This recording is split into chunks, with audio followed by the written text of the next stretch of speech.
Welcome back to Proxy, everybody, and today I'm here again with Aaron Moshier, and we are going to talk about an event that started a while back, the Battle for Breast Cancer, and we have another event coming up on October 1st. And Aaron, glad to have you on today. How are you doing? Hey, not bad, man. Thanks for having me back. Absolutely. It was a pleasure when we talked last time. The Battle for Breast Cancer, raising money for breast cancer awareness, fighting the good fight. What about the event on October 1st? What's going on, and is there anything you want to say about it? Yeah, so there's a lot of events going on, and I mean you've got them up in front of you, but this thing has grown pretty wildly with a lot of community support. We're up to 24 tournaments scheduled, from here on out so far. We've already had two or three tournaments happen. Another one's happening tomorrow. We've got to the point where there are five GTs involved in this, with like relatively large ones. Like the first one there is a 64 player GT. But we've also teamed up with the Nova Charitable Foundation to bring the art side of 40K together with the competitive side. And we have a pretty stacked roster of artists all donating some pro level work to raffle off through the Nova Charitable Foundation. Um, and all the proceeds from that are going to donate right along with the rest of us, right along with every single one of these tournaments. They're all donating directly to the American Cancer Society, for their annual fundraiser supporting breast cancer research, but also supporting a pretty wide range of patient services that help current patients that are going through chemotherapy, radiation, all kinds of treatment. So really good cause, and yeah, we've got a pretty awesome team of different TOs and stores and artists all throwing down together to make this thing successful. That's really awesome. I mean, when I first heard of this, I was just stunned by the level of dedication that you have to helping the fight against breast cancer. And absolutely, I mean, you've done incredible work. I mean, look, this five GTs, over 10 RTTs, which, are still important events in the 40K community. And then you have some other events, Battletech, which is kind of cool. Uh, I mean, there's a bunch of 40K and then that one Battletech event, which is pretty awesome. Yeah, So yeah, there's a huge roster of events here going on from October all the way through November, and I'm sure there's going to be more after that. But we got an event coming up October 1st. Um, where's the October 1st event going to be, and how can people either, sign up or look at the information for the raffle? yeah, absolutely. So October 1st, choked on my tongue there, is the opening of the raffle with NOCF. It's going to run through October 31st, and they'll draw winners on November 1st. But that's all going to happen right on the main page of the NOCF's website. I know you'll drop that in the comments here. Yeah, and let's go ahead and Um, take a look at that as well. This is it right here, right? Battle Against yeah, Breast Cancer coming October 1st. And this yeah. is So the the foundation you talked about earlier that was raffling off the art. Yeah, absolutely. So NLCF's been around for a long time. It was originally part of the Nova Open, and it's run by a lot of the same people who started the Nova Open. But they've branched off into two different entities, so just so that they can keep the charity stream clean from everything else. They have a really healthy history of working with different artists and bringing a lot of things to raffle, all for charitable causes. So anything that you ever see on their website, it's going to some charity somewhere. It's doing good work for something.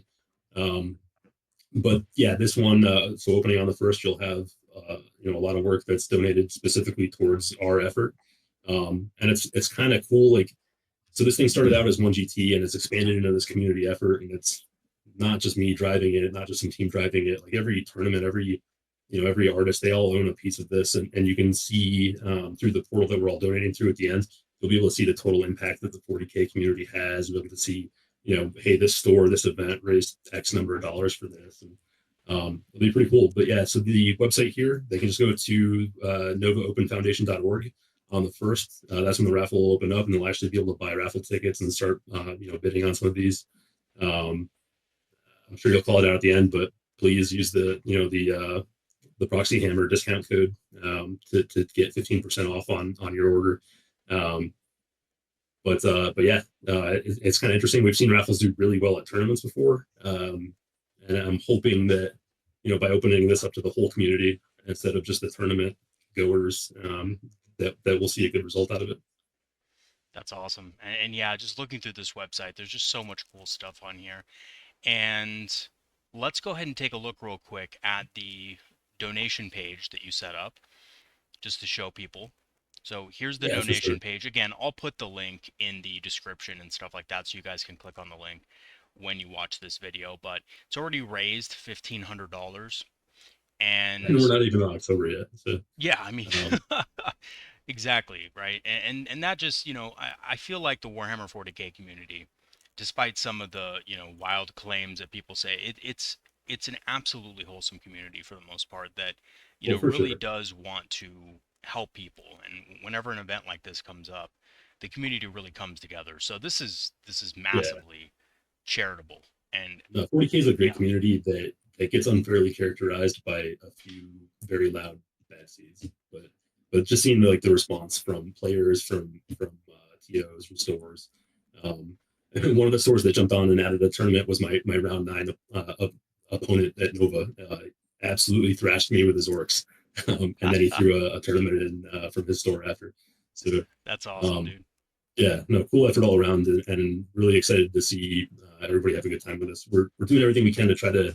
I obviously can't hook up prize support for like every tournament that's doing this, but we did a few things. We partnered up with Art of War. They're throwing in 1 month memberships, and we've got the discounted raffle tickets, and I've been able to get some prize support for a few of the different GTs and stuff. But yeah, otherwise it's the stores are all running their own thing, and it's just a lot of um, just really good dudes out there doing this, because they care, not because there's anything in it for them. And the reason we wanted to show this page, people are more than welcome to donate to this page. People can donate directly if they just don't care about the raffle, but they want to contribute. Absolutely, they can do it here. But what I wanted to stress was, anytime someone asks for money, anytime there's a charitable thing out there, it sucks. But this day and age, there's always kind of like hey, is this legit? This, we could provide all the paperwork and the 501(c) documentation and the support letter from the American Cancer Society that says we're partnered with them. But what this website does is basically shows you that like if you want to jump on, you want to run a tournament, that's awesome. We won't touch your money at all. You donate it directly to the American Cancer Society when you're done, and we just get to see it through a dashboard that shows what the whole community did together. Yeah, that's awesome. Absolutely awesome.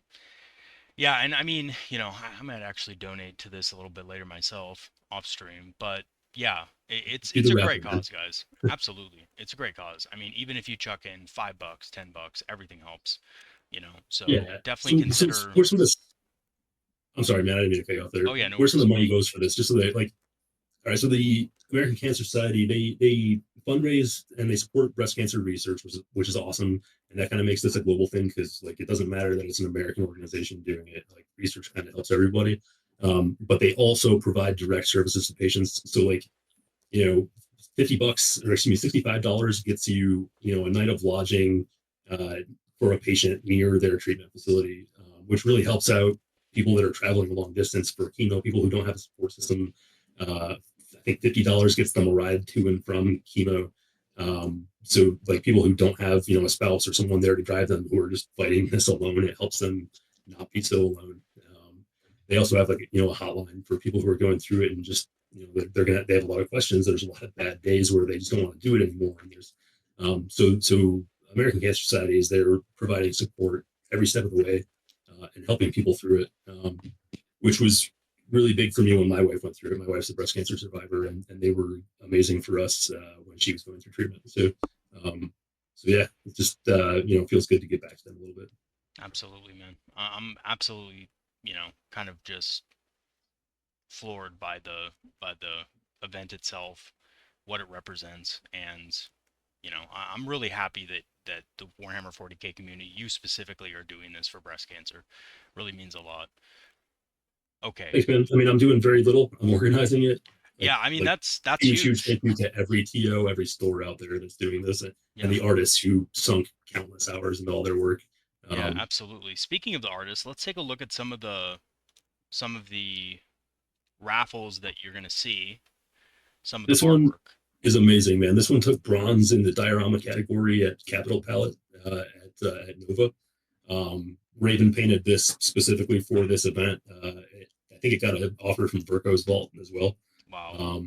Yeah, Raven stuff is incredible. Like This super excited is to have that piece here. Yeah, this is so cool. I mean, this gives Alien vibes like nothing else, right? Like if you've ever watched the Alien series, that is Yeah, so cool to me. Is that a League of Votan it down is. there? It is. Good Yeah. old space dwarf, just defending his home. Um, yeah, super cool. Eldar Farseer, Oh yeah. and Her whole stuff is insane. oh, this is incredible, right? Like he has the sword on the back and everything. Really cool.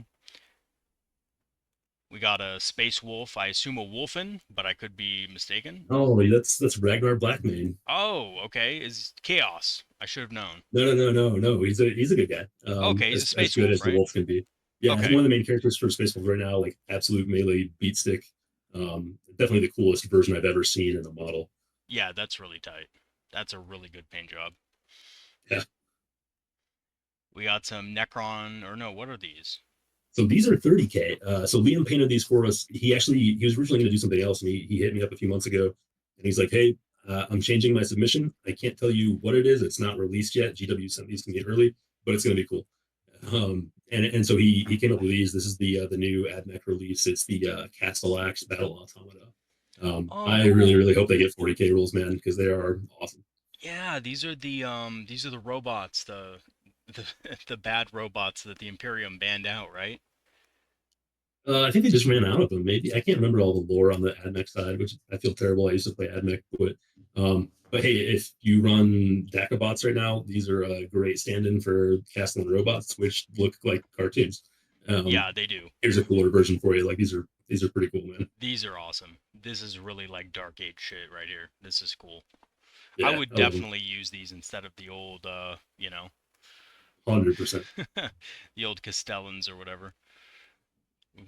Oh, this is cool. Yeah. So you have the creature caster, Lord of Mutation, I think. Um, Nice. yeah, like there'll be some higher quality, higher res pictures on the raffle once NOCF gets it photographed, but this thing is really cool. Yeah, that's So incredible. it's your Lord of Change stand-in proxy. Yeah, that's awesome. I'd rather have this out there than the Bird Boy. Oh yeah, Oh, this is cool. these are crazy. These are so Dave Colwell, like huge name in the painting community. He shipped these all the way up from Australia. He painted these a few years ago, and this was a big one for him to give away. Like he loved this piece, so I got to make sure this one does really well. But yeah, another like incredible artist that I feel really grateful to have as a part of this. That's awesome. That's awesome. Really cool piece. It reminds me of gosh, what is that one movie? Matt Max Mad knockoff. Max. Yeah, exactly. Uh, That's what it is. Mad Max. That's cool. uh, What was it? I live, I die. I live again. witness me.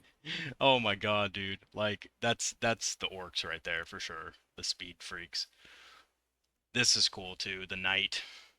Yeah, I need to get some more angles of this one. This is coming from Dan Osborne, another huge name in the art community. He runs a lot of classes and seminars at Nova and at all kinds of other different events. But yeah, having him throw in the Cerastus Night Lancer for this is huge. Big models like this always do really well on on the charity pieces. Yeah, it looks absolutely fantastic. And then we got this guy. Man, I had seen this piece years ago, and I reached out to Ben and was like, "Hey, here's what we're doing. Would you be interested in participating?" And immediately he put this one up. Wow. I had it sitting in my office for the last like 4 months before I had to sadly mail it off to Nova. Yeah, But what yeah, an awesome display awesome piece. awesome display. This is really cool. This is really awesome. I mean, this says grimdark like nothing else I've seen. Like this Yeah, is really cool. And then we got our, you know, Gravis armored yeah. captain. So Captain. so Beta's work is like her non-metal metallics are so ridiculously beautiful. Um, and believe it, like if you'll believe it, this was what she like threw in as like a consolation prize because life got in the way. She was sick for a little while and she couldn't get the Space Wolf Dreadnought that she wanted to do done. She's like, Oh, all right, I got another model. I'll send you this one. I was like, are you kidding? This is incredible. Like this is absolutely beautiful. Space Marines were underrepresented here anyway. Like, For sure. yeah, this thing is gorgeous. I'm super excited to see how this one does too. Yeah, I just got this lying around. I'll just throw it in. Like it's like this is great. This Right. is This is better than anything I have ever painted or will oh, ever paint. Thanks for absolutely. crushing my dreams. Absolutely. Yeah, this is so cool. I would be afraid to put this on the table. Like honestly, I would. I always Yeah. wonder how people that paint so well do it, like how they put it physically on the table. And I think of all the times my models just like randomly fall over in the middle of the battle, like break an arm off and stuff. Yeah. There's some others. I don't think I have a screenshot in it tonight, but there's some coming from Javi Lozano who he paints to that quality and he does it for his whole army. This all right. Wow. So here's the least talented one of the bunch. This one's mine. I had to contribute something, right? Because I'm putting this together. So what I make up for, or what I lack in painting skill, I try to make up for in spectacle. So this whole thing's LED lit, to the gills from the inside. You got two AAA batteries that pop into the bottom of the base and a little, on-off switch in the back. Um, this is a great one to bring a Nova. Dark lighting. If you need something to guide you back to your table in the darkness, here's your pink beacon to do that. Oh, that's so cool, dude. I really like this piece. I know you're short selling yourself here with your painting. I think it's fantastic. The rusty kind of old metal look. You got your Necron warrior coming out of the portal. The LED lights are also awesome, and they shine off of the metal in such a cool way. This is a really cool piece, dude. I love this a It's hard lot. to photograph this one and do it justice. Like the lights are bright. This thing blazes. Yeah, no. I'm sure that's part of it. Obviously, LED lights are hard to photograph as well. This is really awesome. Yeah, and this one used instead of like LED bulbs, it used LED filaments, so it's like a ton of light. Wow, really cool, dude. Really cool. Thanks, man. Okay, so is there anything else you want to tell people about the event that they may not know, or if they want to, go? It's in Washington D.C., right? Or where? So the raffle's online. That's all going through the website. The Okay, tournaments are everywhere. If you don't mind, hop back to the tournament schedule. sure. Um, but yeah, so you got the location column here. You can see what city and state these ones are all running in. There's a good number in California. There's a lot in Virginia. There's a few in Georgia. Mechtoberfest, that one jumped on late. That one's awesome. So Brian Boswell is putting that one together. He's one of the owners at Nova. Um, they've got it going in the back of a brewery, which Nice. That's gonna is be a fantastic. great. That's gonna be a Yeah, great it'll be a good game, time. great day. Yeah, it'll be a great time. That Rumble on the Rivers, that one's a huge convention out in Fort Wayne. And a good chunk of these are going to be streamed. So I'll throw you the link for the doc just on like the info sheet and link to the schedule and everything. And it has all the other links we've talked about in it. But we've got a tournament stream schedule going for this. So the first event there that you see in Fredericksburg, Virginia, that one's going 26 to 27 October. That one's going to be streamed by Tactical Tortoise. The Fort Wayne one, you'll have War Games Live and Tabletop Live streaming. And then 5 October down in Midlothian, Virginia, you'll have War Charge Gaming streaming and Battlegrounds. So um, we'll have a lot of this covered on stream. We'll have some battle against breast cancer objective markers thrown down for it and everything. And yeah, it'll just be another opportunity to try to let people know that this raffle's going on, these events are going on, and then really the call to arms for anyone on the competitive side of this that's maybe they're not interested in the art side, and that's cool. Um, is find a tournament that's near you, and if there isn't one, get your TO to reach out, get them to send me a message. Let's get them on. The only requirement to be part of this circuit is that the tournament donates some portion of their proceeds to the American Cancer Society. So some stores are doing the full ticket price, some stores are doing half. A couple crazy ones, like the stores match what the players put in on ticket prices, um, and yeah, I mean it's flexible. There's no one size fits all. We'd love to have you. We'd love to spread awareness. We'd love to just encourage the community to participate. So um, reach out. Like if you guys are doing an RTT already this month, throw it on here. Like donate part of the proceeds or whatever. Um, we'll send you what we can to help out. And yeah, just be part of it because it's going to be. I think it's going to be a really feel good thing for everyone who gets to own a piece of this. That's awesome, man. That's absolutely awesome. Well, thank you for talking about this event and series of events and letting people know what's going on. It's really cool. And we'll have to have you on again as more of these events come up and just to remind people to support it because it's a really good cause. I really appreciate it, man. Thank you. Absolutely. So, In other news, you recently participated in a tournament yourself with your Eldar, and you said that you used fire prisms to great effect, and I was wondering a little bit about that. Yes. So, not a lot of people using fire prisms nowadays. It's a rarity. All right. So fairness in advertising up front. I had a positive record, but it was barely positive. So, I went to the Nova Open Super Major. I think there were like almost 400 players there. Um, Taking Eldar, obviously you're going in as the underdog anyway. But I was really committed to the display board that I built and the painting. And for me, the prism started out as like I kind of don't care what else I bring in this list. I'm gonna bring these three prisms, god damn it, because they were LED lit too, and I wanted to show off the LED, and the crystals and everything. Um, so built a list around that. And the so I went 5-4 overall. Um, it was not the fault of the prisms ever in any single game. They were fantastic all day long. I went with that super expensive troop brick with Yvrain, the Vitark. And that's the one that cost me a lot in a lot of games. It was either like catastrophically good or catastrophically bad, and there was no in between for the troops, which I think is kind of how they play. They also punish you very, very heavily um, for any lack of knowledge on your opponent's units. So, like I might know Eldar in and out, but there are surprises that come up in other armies. Troops will suffer for that every time. But the prisms just nuked things over and over and over again, and it's really like it's nothing new. Most players are aware of it. They're seeing no one running it in the meta, so they assume it's bad. They don't take it. They're probably running the triple brick list or the MSU list still. Um, but man, three prisms with linked fire and fire and fade, especially on GW templates. It doesn't matter what template, it doesn't matter what mission. They're brutal. Um, they're not going to be perfect in everything. The like elite infantry armies, you're going to struggle, but we struggle with them anyway. Like trying to deal with custodies. Um, but 1,000 Suns, I lost 1,000 Suns match there. It kind of is what it is with 1,000 Suns right now. Like that's an uphill battle. Uh, Yeah, but if they know what they're doing, they're gonna probably just dismantle your army. Yeah, absolutely. So I lost a close match to a good friend of mine who was running Tyranids. I lost one to Space Wolf Jail with like three bricks of Wolf Cavalry. Like, dear God, how do we chew through that? I killed one full brick turn one. Turn two, I had another brick halfway through. But it's like that whole time you're not scoring. So, Right, right. like it's impossible to come back. Is kind of how that one felt. Yeah, the Thousand Suns jail in game, Wolf Jail. yeah, 1,000 Suns game got away from me.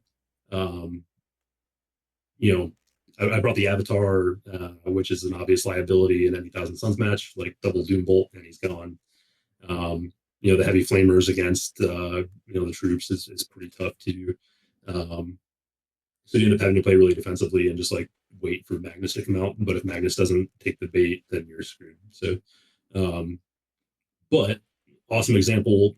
So like with triple prism brick, Magnus, if he does come out ever, is absolutely done.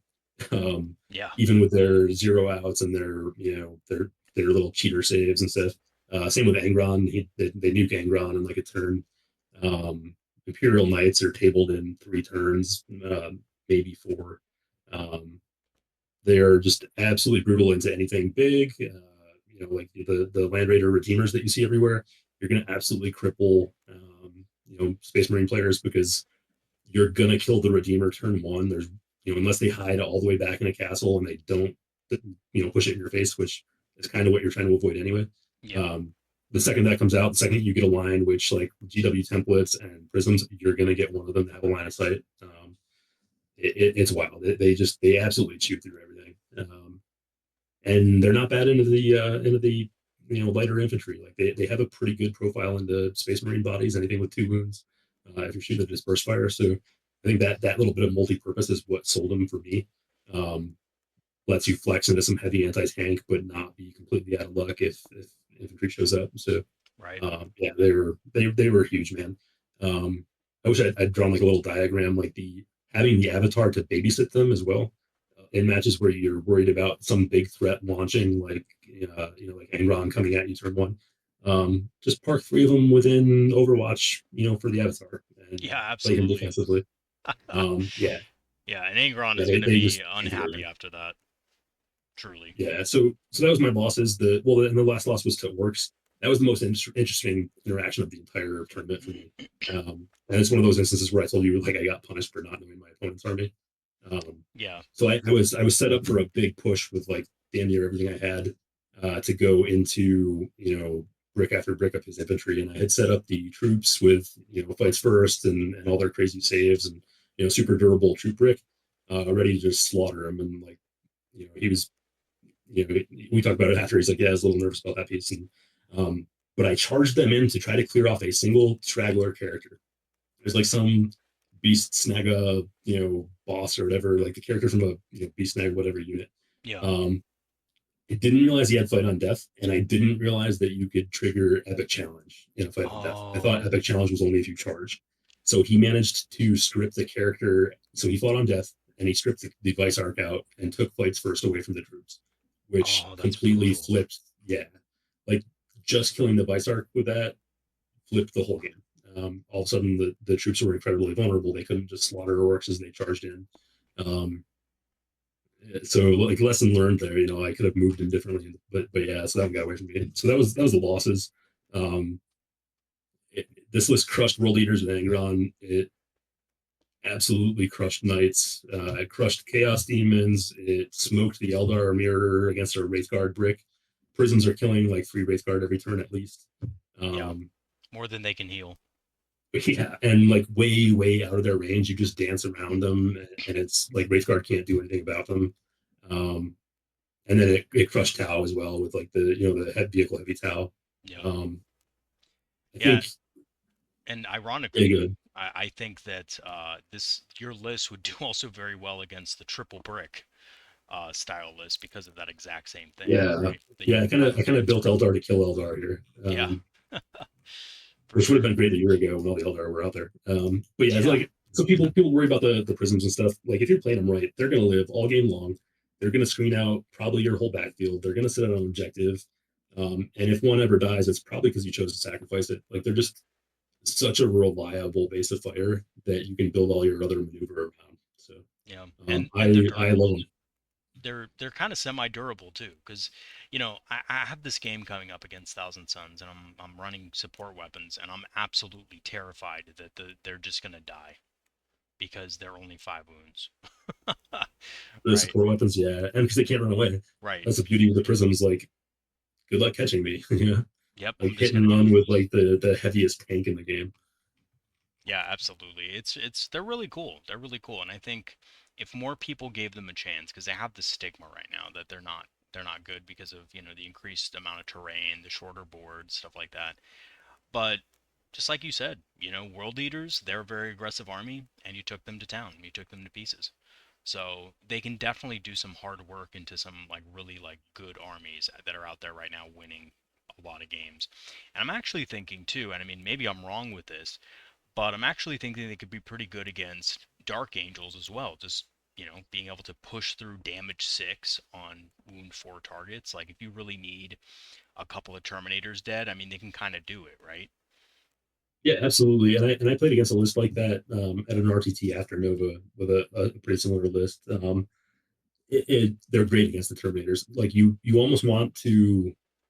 So what I found with where games where they're running like 2 bricks of Terminators is I need to bait them out somewhere where they're kind of stuck after they do whatever they're like. Let them come in, they're going to kill something, and then I need to just ignore them, move away, focus on the other brick, focus on the rest of the board. So I like I'll give away my secrets here, I guess, but I usually try to like dangle one prism out with like because they're going to the flanks anyway. I dangle one out where it's far enough away from all my other stuff that they really can't snowball into it. And as they're getting pressured by all 3 prisms, like they feel the need to take one out. So you try to leave one brick of Terminator stranded out there, um, and then you just flip the table, go the other way. Um, has been kind of the trick with those. So like yeah, in the double Terminator brick list, I'm usually sacrificing one prism just to kind of like remove one unit of Terminators from the game. Yeah. And that's really interesting because to me, when you look at the Prism's profile, you actually don't see something that can maybe reliably kill Terminators for the points, but they do, which is the most insane thing. Okay, so this is your list for Nova that you took to Nova, and was this the one that you changed out a little bit, or is this the one that you originally took? So that's the one that I took to Nova. And yeah, I'll throw you another one that I changed a little bit out after. I dropped a few things. I dropped the what's the Harlequin tank thing, the little Little Void Void Reaver? Weaver. Yeah. Yeah, the thing was a lot of fun. Its special ability is kind of useless, but its gun is reliable and it's quick, but it just wasn't doing enough. I dropped that and I changed a couple other things out, and then I added 2 units of Dark Reapers. That was kind of inspired by one of the Eldar players that I played at Nova. They just put so much pressure on backfield chaff and things that are holding objectives, and kind of weaker characters that are solo characters trying to hide and stuff. Yeah. It forces your opponent to sacrifice actual combat power to go sit on objectives that these things were sitting on, or robs him of points late game, mid game. Like you're not really going to kill a whole lot in a turn of shooting with Dark Reapers, but they're going to harass the crap out of stuff, over a couple of rounds. Um, I, I'm sure they'd be great into Sisters. They're going to be great into, Imperial Guard with like their, couple of little infantry units that they're trying to use to let their tanks do work the whole game. Like they're going to make them park things that they don't want to park on objectives and stuff. Um, so yeah, I think the change is a lot of fun. Yeah, I'm really absolutely. tempted to drop the troops too. The troops are fun though. They're like a fun finesse unit that I'm trying to get good with. Hmm. But I don't know if they synergize quite well with what I got going on here. Yeah, for sure. And I can definitely see your army being more inclined to maybe instead of the troops taking something like jet bikes, you know, Yeah. just So for then you're some raw competing for power. fire and fade, but Right, yeah, exactly. absolutely. Like raw mid grade infantry Yeah. power. Absolutely. Well, what do you think you would replace the troops with if you did replace them? I really don't know because they're such a weird unit like that. Like I love being able to throw them in terrain, poke a couple units, or a couple models out. Something that like if I'm in a situation where nothing on the board is going to be able to kill the troops in a single activation, but it's going to kill a couple models, it's great because I can let them kill a couple and then I can just respawn them onto the objective on my turn and score on my turn. They're so durable ish against certain things, but they're so fragile against others. It's just a really weird spot. I think Wraith Guard could do the job kind of well because you need something that's just a little survivable that sits up front. Hmm. Um, I wish they had access to like an advancing charge. Their main thing is like getting them where they need to go, and it's a little tough sometimes. They're a little slow. Yeah. Um, but honestly, the way I've been leaning is exactly what you said. Like, let me put some bikes on the table, something that's fast, something that can get where it needs to go. Um, but there's a lot of instances too where I mean, assassinate comes up or something, and they are huge. The Vice Arc being able to swing precision and melee, stack your brain on top of it if you want to. Her gun with like the anti infantry two with dev wounds. Um, that was a big part of why I lost turn one. Your brain came out to kill a single model, like a single Tyranid character that she needed to like kill to prevent it from doing an objective. She took 9 shots and then went to roll the wounds and rolled 9 ones. Um, Oh, dude. yeah, just nothing. And then she failed in anything but one charge to get back to safety. And then I threw a box of dice out and grabbed a new one. Yeah, Um, dude, for sure. That's but yeah, I horrible. think the troops are just I want to believe in them. I want to keep trying them. They're super super finesse, but there's some matches where they just don't fit. Yeah. Yeah, especially like I've noticed that as well. Like some opponents they really just don't do well. I played Tau a couple of months ago with this unit. They didn't do a thing. It was Yeah, really hard to get them into a position where I wasn't either going to be blasted with breachers on Overwatch or they were just gonna kill something that was less points and then die. yeah, and that's where the Tau game is. The prisms have been amazing against Tau. Oh I was yeah. struggling with Tau until I started running these, um, but the prisms are like the key to the castle against Tau, especially with the Avatar sitting near them. Like with the Avatar sitting there, hey, go ahead and bring in your crisis suits. Like deep strike 3 inches in. it's going to be the last time you do it. Like you won't do it again this game. Yeah, because they're Um, gonna all die. yeah, you got to turtle them up a little bit more. But like if you're like, hey, yeah, you bring them in, you'll probably kill a prism, and then you're going to lose your mobility unit for the rest of the game, and two prisms are still going to do work on everything you have. Yeah. One prism tucking in close enough to their their weird little like lone op suits, like the big ones. I Hmm. forget what those are called. Ghost kills. Like okay, yeah, I'll just put one prism within 12 inches, and then all three will tee off on it. Yeah, they're. I had a lot of opponents at Nova being like, wait, linked fire does what? It's not a stratagem. You don't have to pay for that. You can just do that every time. Like there's no minus to hit. There's um yeah, man, it You're is like, consistent. yeah, you're like, yeah, and I get two rerolls to hit and two rerolls to wound, like Yeah, just for and the fuck of it. man, I give like a mini class on Eldar every time I play, and someone's like, hey, have you played these before? Well, let me explain what these do because it's going to be a bad feel later if I don't. But it doesn't matter. Like the angles, just like with GW templates, the angles are there for them on just about every single layout.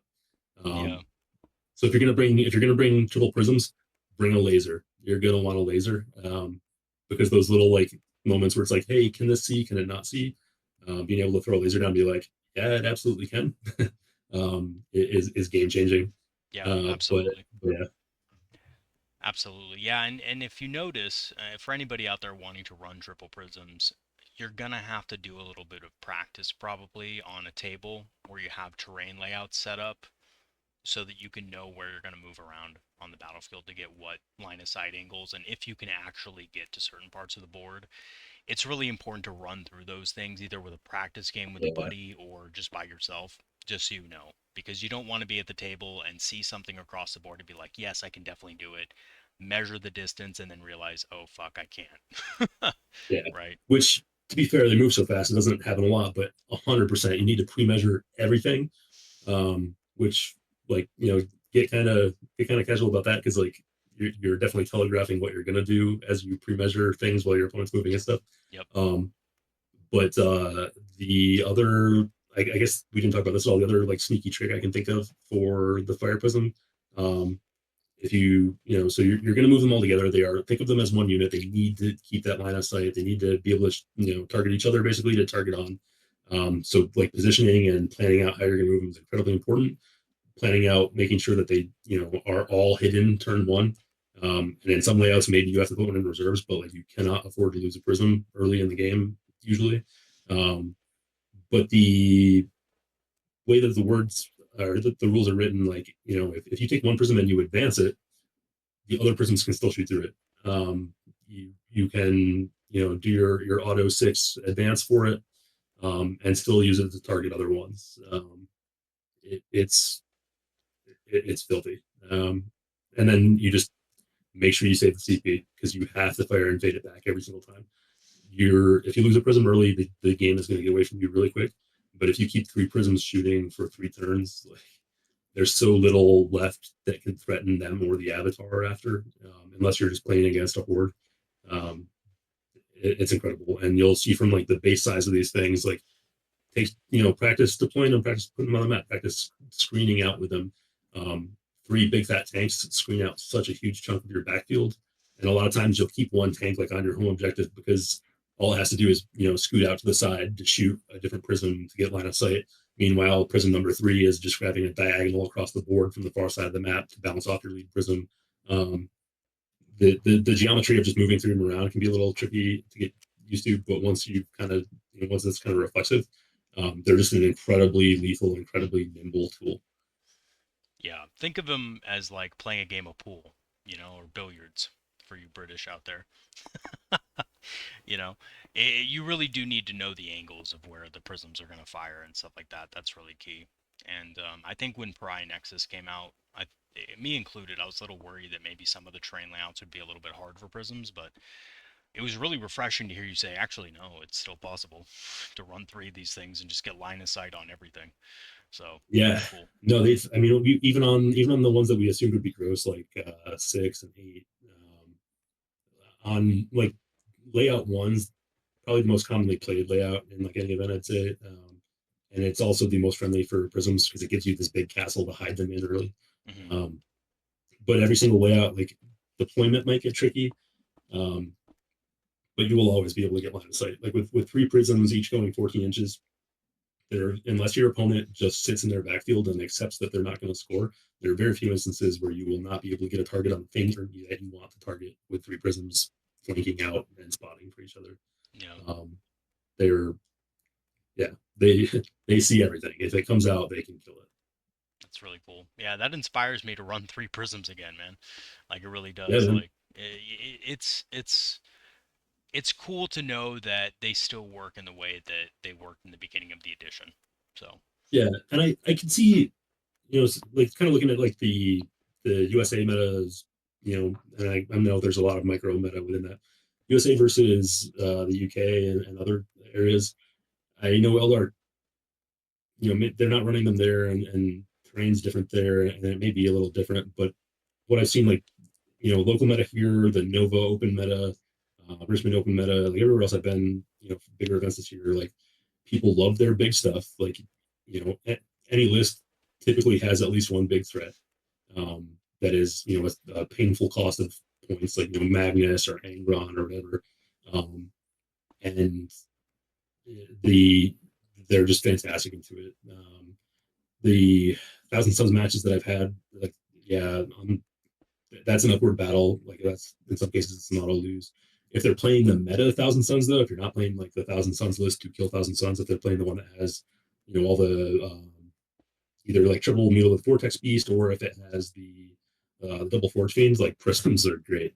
Um, you're gonna make them hide instead of doing what they want to do. So oh, um, absolutely. Force them to indirect fire super inaccurately and just not kill things. Yeah, yeah. absolutely. Their Overwatch is nothing to laugh at. Two hit rerolls, two wound rerolls, and you can sprinkle a fate dice in. So roll them both. See if you get the natural six. Burn your fate dice on the other one, and maybe you're getting 12 damage through on Overwatch.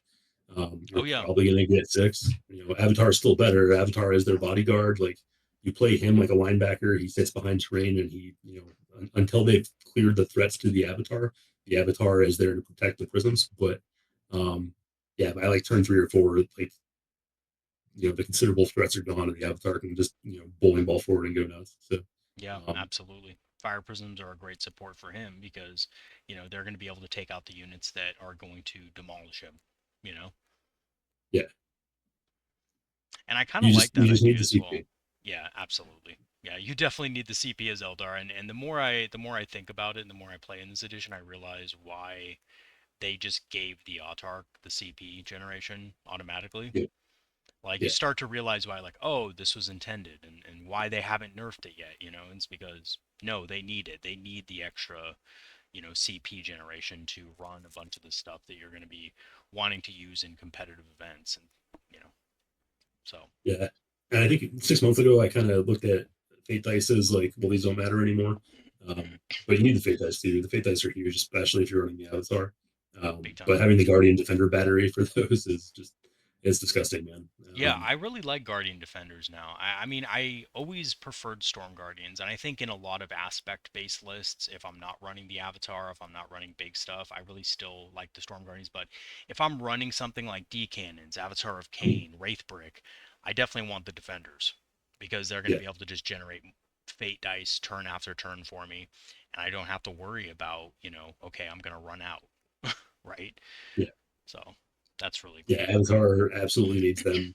They they earn their points even without what they're doing for that. They're doing great. Yeah, Yeah, but I you know, recently painted up a unit, so I'm excited to actually nice. use a unit that's new from the new box instead of the old crap I was using for them. So that's cool. But yeah, if you guys haven't tried them, try the triple prism. Just understand that you need to preserve the CP for them, and it's going to compete with other things that want that CP, other things that people like to run. So, but they are absolute, monsters as far as destroying large things and just controlling space, denying area, giving your opponent so many different pockets where they just can't step out. And now with the changes to tank shock, they're not bad on tank shock either. So they're rolling 9 dice because they're rolling on their toughness instead of their strength. So Oh yeah, that's um, awesome. That was Uh, something that really helped us, which was yeah, cool. definitely. Well, let me ask you this. There's a data slate coming out, and it's probably going to nerf some stuff. What do you think? What do you think about that? What are your predictions for the nerfs and stuff? Okay, Eldar community, if they nerf us again, we riot in the streets. I think the name of my list was actually the Wrath of the Many Nerfed. Um, I don't know. It's hard to predict, man, because GW doesn't do it in a way that makes sense. They're not looking at data in a detailed enough, you know, point to see like how many of these things are actually doing work. They're looking to see how how many lists are running. Is this an auto take for Eldar? If it is, like the last round of nerfs, it wasn't really because we were overperforming, but they tried to do this internal balance that we really didn't need at that point. We were at Right. like a 46% win rate. Um, so so I don't know. I think some things have gotten so expensive that they're just not that great. I think warp spiders, like you're seeing fewer and fewer people running them when they've been touted as the best scoring unit in Pariah Nexus. Hmm. Um, I think I hope we get some love. Like I'm a little optimistic about it. I hope we get some love. I don't think we will though. I think if you I looked at 40K stat check earlier today, and we were right at 50%, which is GW's cue to say, oh, we don't have to look at them. Um, Right. and so I think maybe we'll get like indirect buffs by other things getting nerfed down, like Thousand Suns, dear God. Oh Um, yeah, they're strong right now. we like they could use a rules debuff, like get rid of double doom bolt, please, Yeah. so that I can actually put models on the table. Yeah, absolutely. Um, I think one of the biggest issues with Thousand Suns is not their points really so much. It's their army rule is just over the top, big time, and yeah, it's and always been a really over the top army and, rule. and the layered protection, like so you add the one time zero out on Magnus per turn or per phase or whatever it is, and then you add the demon princes that can hand off a reroll save to him and stuff. It's like it's so hard to chew through Magnus with a lot of your options that they're I mean they're tough. Everybody gets their moment in the spotlight, but I kind of hope they get brought down a little bit. Some of our other stuff, like I'm not so concerned about the data slate for us. I'm really, really hopeful for the Codex. Like I hope we see a big resurgence of aspect warriors. Yeah. I hope Exarchs go back to being Exarchs instead of just like sergeants. Right. Yeah. Absolutely. That would be cool. The Phoenix Lords, like if they could feel, somewhat godlike, the way they feel, in past editions and in the books, like um, I'd like to see more of that. I hope we have like a really strong aspect warrior detachment, or like a thematic one, like a court of the young king kind of vibe, like bring your avatar with all your aspects represented. Like, hell, make me bring one of each aspect shrine, and I'll, give me something cool for each one. That's really I tight. think that'd be really cool. But Yeah, that'd be awesome. what I'd love to see is us get split off a little bit more clearly from Yanari. I hate seeing a lot of our points be driven by Yanari win rates, where we're propped up by Dark Eldar units. So Yeah. Drakari units, can be so incredibly efficient that um, I dislike the Craft Worlds catching nerfs because of the Drakari. Though Yeah. thematically, I guess that's kind of fair too. Yeah. Um, True. but yeah, I'd like to see like pure Craft World get some love. I would like to see Yanari not really get any buffs, not get like they don't need any more incentive. Yeah, But for sure. yeah, Yeah, I I think think the Inari should just they should get their own detachment that has, the restrictions and everything, and it should be separated from everything else. So if you did need to nerf them, you could nerf the detachment, you know? yeah, And it the was like, last yeah, the last round of point nerfs, I'd be so happy if we just reversed that.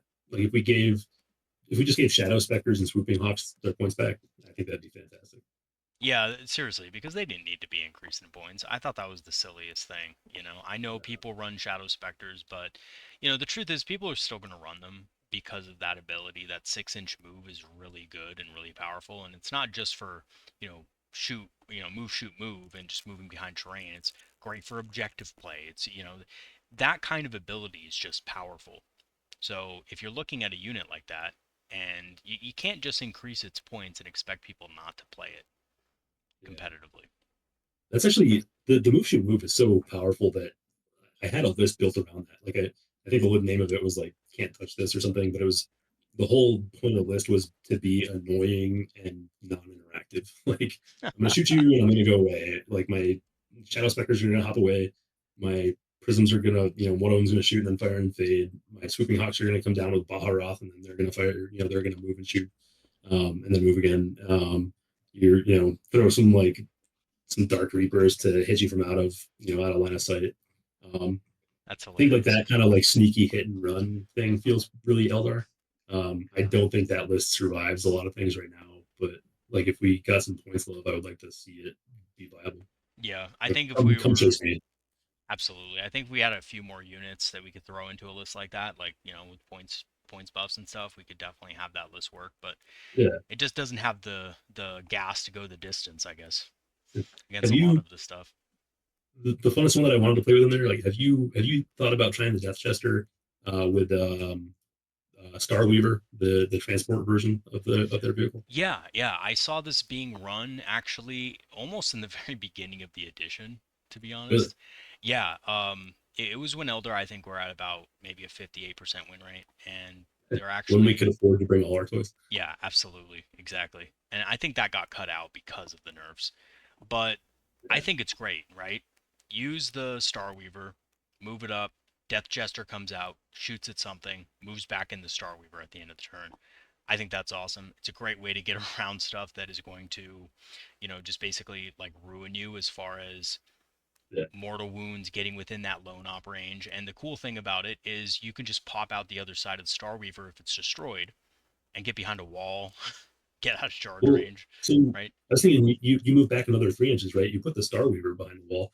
Death Jester hops out to the other side, shoots, hops back through a wall, and Yeah, now off of a template, and now he's untouchable. And the hardest thing for Death Jester for me, like he always earns his points, but it's hard to get him into play sometimes.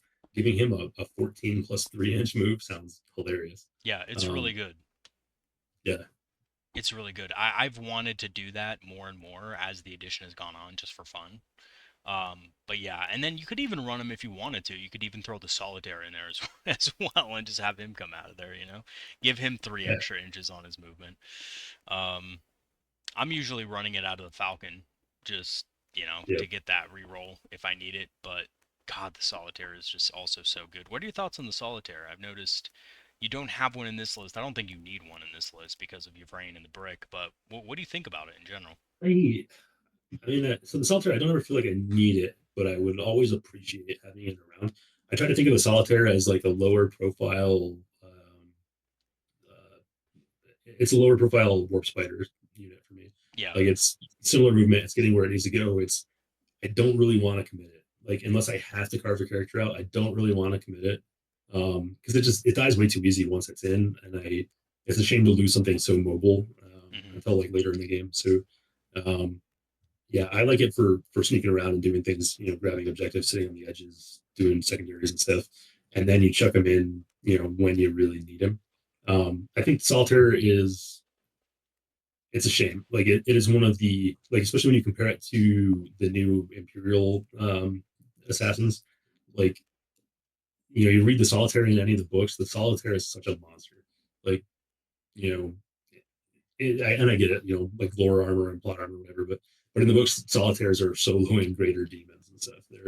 They're untouchable. They'll death by a thousand cuts you while laughing at you or singing a song or something. Like so. I'd love to see them be a little more effective on the table, or at least cheaper for what they are. But I think their movement is still a huge utility, and I think that this list it absolutely suffered because of the like sheer number of points that get sunk into the troop brick. yeah, I'm not gonna lie, I made bad choices on my list for Nova because I was going for a painting award, which I got. nice. But I brought a lot of converted units, and like my troops were all fully converted. The brain was up on like a crazy plinth coming through a warp gate. And, like, I had some cool stuff going on, and I was like, man, these look good. I want to play these. Yeah, for Um, sure. so I like some mean, bias there. yeah, I mean, I think that's justified though. I mean, if you have some really cool looking models, you got to put them on the table, even if it doesn't mesh well in your list. I mean, there's been Yeah, times where I would just field a painted unit just to field it, and it doesn't even match what I'm running. yeah. You know? I think the problem with troops for me was just like they're the sheer opposite of the Fire Prism. Like, I love the Fire Prism for its consistency. The troops were so hit or miss. Like, in about half my games, they were a nightmare. They were just shredding things, and you couldn't kill them. And I'd make 4-up save after 4-up save, and then you roll to a different game where it's like, oh nice, I just failed like 7 4-ups, and now all these troops are dead, and Rain and the Viceroy are on their own, and they're useless. Um, Right. because you've got two characters that are rocking those abilities that they only get if they're leading. They don't give it to themselves. Um, so so yeah, I think they're like a luxury item, right? Like they're fun, but I don't know if I'm going to keep running them if I'm trying to be competitive here. I think they might take a little break for a while. I think they could use a points cut. I think that brick is more expensive than a full Wraith Guard brick. Um, so Yeah, it kind of is, isn't it? It's 180 plus 125 plus 90. So, I yeah, mean, it and a is Land kind of Raider easy. Redeemer will kill them all. There are a lot of things out there will kill them all in one activation. Um, I think that what I'm screwing up here, and I didn't find room for it. If you can give them guide, they're insane. Like, Oh, yeah, absolutely. output spikes so hard with just the normal troops putting out either 40 or 50 swings, depending on which weapon you give them. That's brutal. Yeah, and I was But looking at your list. You could probably sub out this Void Weaver, but then, I know you kind of already made changes for the Dark Reapers, which is a good choice too, you know? yeah, I like those. They're non-interactive. They consider an objective. They can threaten a lot of things. Like, they're surprisingly not terrible. If you're just chucking missiles into bigger targets for some chip. I've only tried them for one RTT. I like them. I don't know if I'll keep them. Um, but yeah, I could see swapping those out for something else as well. Yeah, for sure. I mean, the Skyrunner is a really good choice. I always like the Skyrunner just to get some rerolls to hit. I've been really loving the big block of bikes have really helped me in a Oh lot of yeah, matchups. Just deal so much damage to things that, it's funny because I regularly go against Space Marines, Ultramarines, Dark Angels, so I'm kind of used to that profile, and the jet bikes just do so much damage. oh, the shred. They shred things, yeah. Like anything entering the midboard, like aggressors. Oh my god, so good against Yeah. aggressors. Just your toughness 6. I don't care. I'm gonna hit you with lethal hits. I'm gonna, I mean, I know we talked about this in the last video, but they still slap. You know. I think it comes down to phasing or sequencing for me. So I didn't put them in this list because they compete directly with the Fire Prism for Yeah. Fire and Fade. No, I Um, completely agree. I think in this list they're not really a consideration because of well, that, right? I think they have their place in turn 2 or turn 3. So like the prisms need to remove a couple big threats first, Yeah. and then the Fire Prisms can just come mop up infantry. Or excuse me, the bikes. Yeah, absolutely. Absolutely. Well, I love this list. And when are you gonna play another RTT? Or are you gonna go to another tournament? When is that? Yeah, so I promised my wife that I would take off tomorrow after the Nova season. Yeah, of So I'm course. going to enjoy some family time tomorrow. But my next one's actually going to be the GT that I'm hosting for this charity. So I might play one RTT mid-month, probably on the second weekend of the month. But then it's 26, 27 October down in Fredericksburg, Virginia. So if you're anywhere near Virginia, come play. The deli at the Marine Corps base on Quantico is catering the thing. Got some solid prize support from Artis Opus, from Army Painter, from Monument Hobbies. Um, I'm in the middle of printing Chaplain's Crozius for the winner, who will probably Oh, not be me. that's cool. Um, That's really cool. Well, I mean, if you printed the Rosius and then, of course, you won the event and gave yourself what you what you made, it would be a little weird. I But blast yeah. my way all the way home because it's my local. These are my friends that are, like, a lot of them that are playing there. They're like, Oh, suckers. that's so Um, funny, dude. That's but funny. yeah, that's one thing that kills me too. Like, so NOCF, they use a certified, like, random number generator picker service to pick the winners on these raffles. Um, so there's no even room for cheating.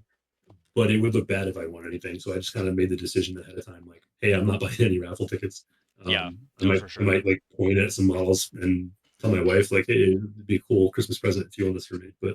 Um, but yeah, I think and normally I wouldn't play the GT if I was, putting it on, but the away games is coming to host the whole thing. They're doing the terrain, the tables, they're running the tournament.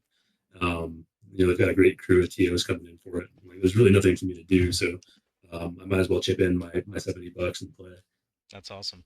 That's awesome. Well, you're gonna have to come back and tell me how you did in the tournament, what list you brought, and all that stuff.